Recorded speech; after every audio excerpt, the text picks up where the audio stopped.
Recently, in Japan's upper house election, a new conservative party called Snaseito gained a lot of seats. Their slogan is Japanese first, and it especially appealed to young voters in their 20s and 30s. Why? Because many young people feel that if Japan just keeps accepting foreigners without any clear plan, Japan will no longer be Japan. Snaseito loudly opposed globalism and pushed to review immigration policy, and that message really resonates with young people. But are they really conservative? Then why is their slogan in English Japanese first? I think real conservatives would have said it in Japanese, like 日本人一番. And Snaseito's leaders said, right now, Japanese people are being controlled by foreign social media platforms. We need to create our own Japanese social media. At the end of the video, Snaseito's members said, please subscribe to our YouTube channel. Then that video blew up on YouTube, TikTok, and Instagram. If they are serious, they should do what Trump did and actually build their own platform. Of course, if they do that, their views would crash. Meshida.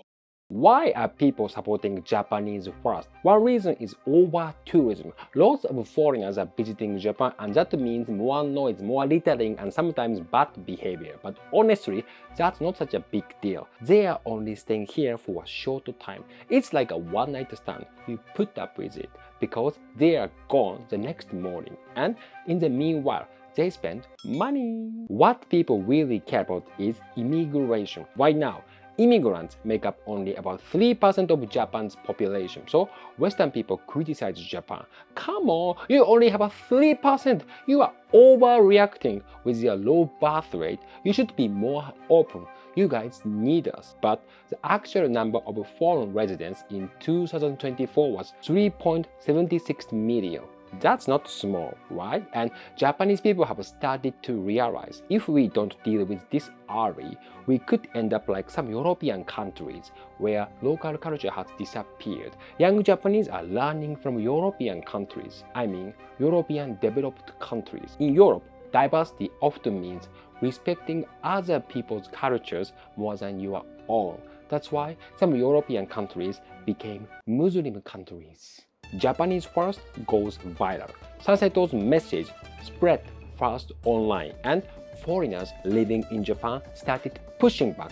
We are not being privileged or treated specially. The reality is both Japanese people and foreigners working in Japan are struggling. No one has much financial room to breathe anymore. That's why they feel others are getting priority over them. Westerners living here are now saying, Japan finally has a far-right party. We are going to be discriminated against. But actually, they don't need to worry. Foreigners who are working hard, paying taxes and living on low salaries and separate the trash are our comrades. The concern isn't about Westerners. Look at the numbers. The largest group of foreign residents in Japan is Chinese. The second is Vietnamese. That tells you which countries Japanese people are most worried about. But to be clear, this is not really the foreigners' fault. It's Japan's government policies. Meshida.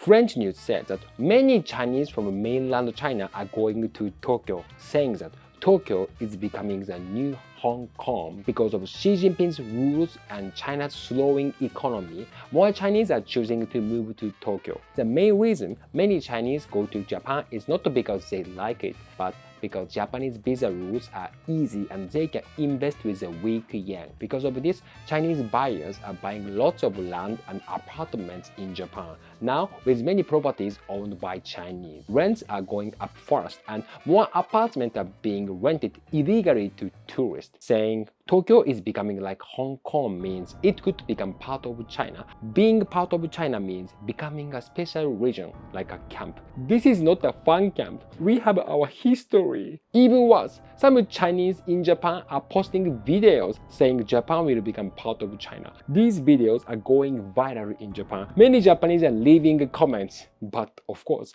I cannot share them here. Meshida. Recently, Japan's foreign minister Mr. Iwaya eased visa rules for Chinese tourists. There are even rumors he took bribes from Chinese companies. Now, Chinese tourists can stay up to 30 days and wealthy Chinese can get 10-year visa. Plus, with the relaxed visa rules, there are some concerns about the behavior of Chinese tourists. Well, I wouldn't complain because we Japanese used to be exactly like that when we were 6 years old. 万里の長城を訪れた20代の日本人観光客の男性が尻を出し、一緒にいた女性が写真を撮影していたところ、警備員らに取り押さえられました。I'm joking. My Chinese friends are so friendly, kind, and polite. That's why I cannot believe these kinds of videos of Chinese tourists went viral in Japan. 使い方がわからなかったのか、中国人さん、那覇空港で自販機を殴る蹴るのを大暴れ。その映像はこちら。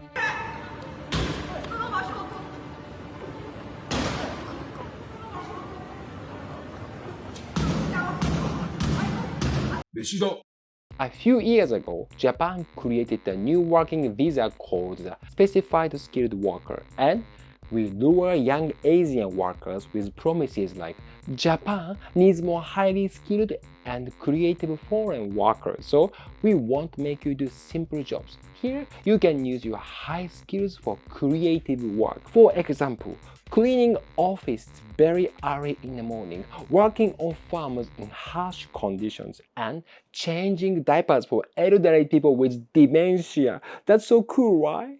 And they are supposed to get equal or higher pay than Japanese workers, but in practice, they end up in the lowest paying, most challenging jobs. It is said that many young Asian workers are in debt because before they come to Japan, they pay a lot to intermediaries. So, among the specified skilled workers, some of them have debts of more than 1 million yen. As a result, they have to work and earn money in order to pay back their debts. Also, if they quit their job, they have to go back to their own country. Yes, our government created a very good system. Japanese companies needed to educate or brainwash them to work long hours for low salary. Now, many Japanese companies are struggling to make Asian corporate slaves. Unlike the Japanese, they are not educated to be corporate slaves. Every year, thousands of specified skilled workers, especially Vietnamese, run away from their workplaces. In 2023, almost 10,000 workers disappeared and over half were Vietnamese.